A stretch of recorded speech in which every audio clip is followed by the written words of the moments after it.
వీక్షకులందరికీ నమస్కారం. మే 1, 2024వ సంవత్సరంలో మారేటువంటి గురుగ్రహం వృశ్చిక రాశి వారికి ఏ విధమైనటువంటి ఫలితాలను ఇవ్వబోతూ ఉన్నారు అనేటువంటి విషయాన్ని ఈ వీడియో ద్వారా క్లుప్తంగా తెలుసుకునేటువంటి ప్రయత్నం చేద్దాం. అయితే ఈ సంవత్సరం మారేటువంటి గురువు మరలా తిరిగి వచ్చేటువంటి అంటే 2025వ సంవత్సరం మే 1వ తారీఖు వరకు కూడా ఇదే రాశిలో సంచారం చేస్తారు.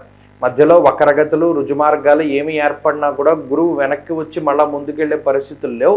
ఇదే రాశిలో ఉంటారు కాబట్టి ఒక సంవత్సరం మొత్తం కూడా గురుడిచ్చేటువంటి ఫలితాన్ని మనం ఇక్కడ చెప్పుకోవచ్చును. అయితే గురుడు తామ్రమూర్తిగా సంచారాన్ని చేస్తూ ఉన్నారు.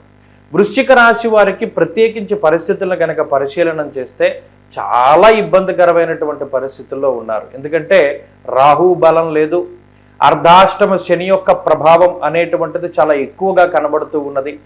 అంతేకాక గురుబలం లేదు గత సంవత్సరం రీత్యా. ఈ సంవత్సరంలో గురువు సప్తమ స్థానంలోకి తన యొక్క సంచారాన్ని మార్చుకుంటూ ఉన్నారు. ఇది చాలా అదృష్ట సమయంగా చెప్పచ్చు. ఎందుకండి అంటే సప్తమ స్థానము అనేటువంటిది చాలా కీలకమైనటువంటి స్థానం వ్యక్తుల యొక్క జీవితాల్లో. సప్తమమే భాగస్వామ్యానికి సంబంధించినటువంటి స్థితిని గురించి చెప్తూ ఉంటుంది. అది వివాహ బంధమైన, స్నేహబంధమైన, వ్యాపార బంధమైన, ఏ బంధమైనా సరే భాగస్వామ్యాన్ని గురించి చెప్తుంది. అంటే కమ్యూనికేషన్ అన్నమాట. అలాగే ఈ సప్తమంలో ఉన్నటువంటి గురువు తన యొక్క దృష్టిని లాభస్థానం మీదకి సారిస్తూ ఉంటారు. తృతీయ స్థానం మీదకి దృష్టి వెళుతూ ఉంటుంది. అలాగే వృశ్చిక రాశి వారిని నేరుగా గురుడు తన యొక్క సప్తమ దృష్టితోటి చూస్తూ ఉంటారు. ఇది చాలా లక్ష్మీప్రదమైనటువంటి స్థితి. ఎందుకంటే లక్ష్మీ స్థానం త్రికోణంచ విష్ణు స్థానంచ కేంద్రకం తయో సంబంధమాత్రేణ రాజయోగకరం భవేత్ అన్నది శాస్త్రం. కోణము అనేటువంటిది లక్ష్మీ స్థానం, కేంద్రం అనేటువంటిది విష్ణు స్థానం. ఆ రెండిటి యొక్క సంబంధం ఉంటే అది రాజయోగాన్ని ప్రసాదిస్తుంది అన్నారు. అనగా మరి లగ్నము అనేటువంటిది లేదా చంద్రరాశి అనేటువంటిది అది కేంద్రము కోణము రెండు కూడా.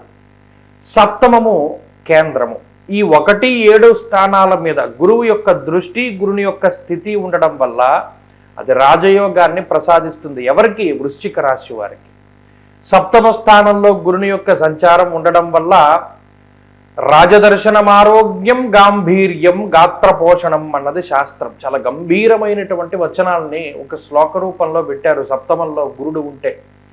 అలాగే రాజదర్శనం ఆరోగ్య అనగా ఇది కీలకమైనటువంటి పదవీ సంప్రాప్త యోగాన్ని గురించి చెప్తూ ఉన్నది. వృశ్చిక రాశిలో జన్మించినటువంటి వారికి పదవుల్ని ప్రసాదిస్తారు గురుగ్రహం. అలాగే కీలకమైనటువంటి పదవుల్లో కూర్చొనబెడతారు ఈ సంవత్సరంలో. అవి నామినేటెడ్ పదవులైనా లేదా ఉద్యోగపరంగా ఏదైనా పదవైనా లేదా మీరు చేసుకునేటువంటి ఉద్యోగాల్లో ఏదైనా పదవి అయినా ఏదైనా సరే ఆ గురుగ్రహం మీకు ప్రసాదిస్తారు. రాజయోగం అది. చాలా కాలంగా కృషి చేస్తూ ఉన్నటువంటి మీకు ఇప్పుడు తగినటువంటి గుర్తింపు లభిస్తూ ఉంటుంది ఈ గురువు యొక్క మార్పు వల్ల. రాజదర్శనం ఆరోగ్యం గాంభీర్యం గాత్రపోషణం. అక్కడ ఆరోగ్యం యొక్క స్థితిని గురించి కూడా చెప్తున్నారు చూడండి. సప్తమ స్థానంలో గురుగ్రహం యొక్క సంచారం ఉండడం వల్ల ఆరోగ్యం సిద్ధిస్తుంది. ఎవరికి?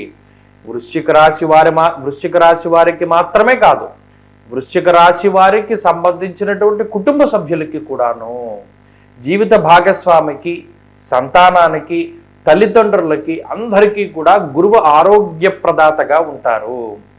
అలాగే గాంభీర్యం గాత్రపోషణం. గంభీరం అనేటువంటిది ఎప్పుడు ప్రదర్శన చేస్తారు?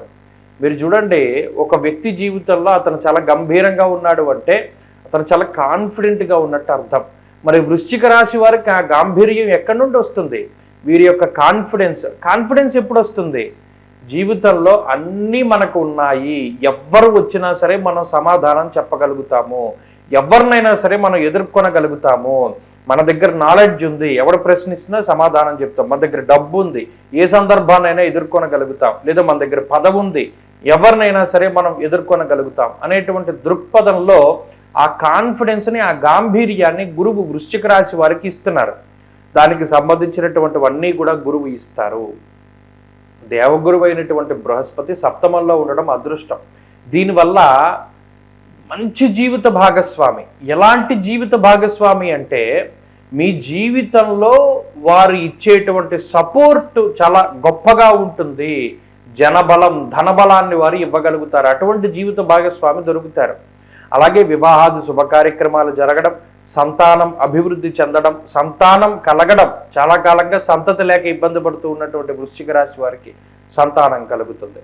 అలాగే సంతానం అభివృద్ధిలో ఉండడం. చాలామందికి సంతానం చాలా ఈ వృశ్చిక రాశి వారికి ఎవరికైతే సంతానం అనారోగ్య సమస్యలతోటి బాధపడుతూ ఉన్నారు, ఆటిజం లాంటి ఇబ్బందులతో బాధపడుతూ ఉన్నారు, ఎదుగుదల లోపంతో బాధపడుతూ ఉన్నారు, అటువంటివన్నీ కూడా అధిగమించగలుగుతారు ఈ గురుబలం వచ్చిన తర్వాత. ఇలా చాలా అనుకూలమైనటువంటి ఫలితాలను ఇస్తూ ఉన్నారు. ముఖ్యంగా వ్యాపారాలు చేసుకునేటువంటి వారు, భాగస్వామ్య వ్యాపారాలు చేసేటువంటి వారు, వంశపారంపర్య వ్యాపారాలు చేసేటువంటి వారు, టెక్స్టైల్ బిజినెస్ దగ్గర నుండి ఆటోమొబైల్ ఇండస్ట్రీ, పసుపు పంట వేసుకున్న వారు, శనగల పంటలు వేసుకున్న వాళ్ళు, భూమిని నమ్ముకుని జీవనాన్ని సాగించేటువంటి వారు, ఐటీ ఎంప్లాయీస్, ఇలా చెప్పుకుంటూ పోతే అన్ని రంగాల వారికి కూడా గురువు తన యొక్క శుభ ఫలితాన్ని ఇస్తారు. కాబట్టి ఈ సంవత్సరం అర్ధాష్టమ శనేశ్వరుని యొక్క స్థితి ఉన్న రాహు యొక్క బలం వృశ్చిక రాశి వారికి లేకపోయినా సప్తమ స్థానంలో గురుడు ఉండడం వల్ల ఆయన ఇచ్చేటువంటి కారకత్వాలన్నీ వస్తాయి. దాంతోపాటుగా ఇల్లు కొనుక్కోవాలి, చాలా కాలం నుండి ఇల్లు కోసం ప్రయత్నం చేస్తూ ఉండేటువంటి వారికి ఇల్లు వస్తుంది. వాహనం కొనుగోలు చేస్తారు. అలాగే బంగారాన్ని కొనుగోలు చేయడము, ఇదివరకు తాకట్టు పెట్టినటువంటి బంగారాన్ని కానీ వస్తువులను కానీ వీటన్నిటిని కూడా విడిపించేటువంటి ప్రయత్నం చేయగలుగుతారు. ఇలా ఐశ్వర్యప్రదమైనటువంటి విషయాలు, అలాగే రాజయోగాన్ని కలిగించేటువంటి విషయాలు, ఇవన్నీ కూడా వృశ్చిక రాశి వారికి ఈ సంవత్సరం గురుని యొక్క బలం వల్ల కలుగుతాయి.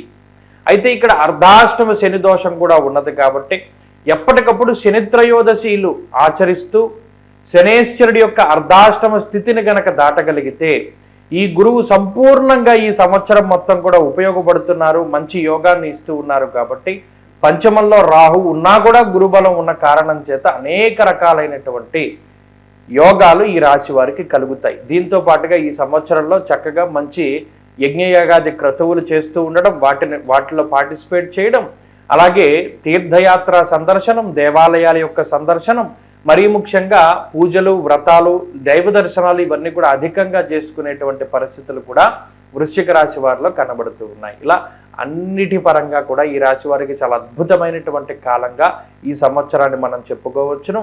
ఈ సంవత్సరంలో ఈ గురుబలం ఉండడం వల్ల మరింత అనుకూలమైనటువంటి ఫలితాలు వస్తాయి.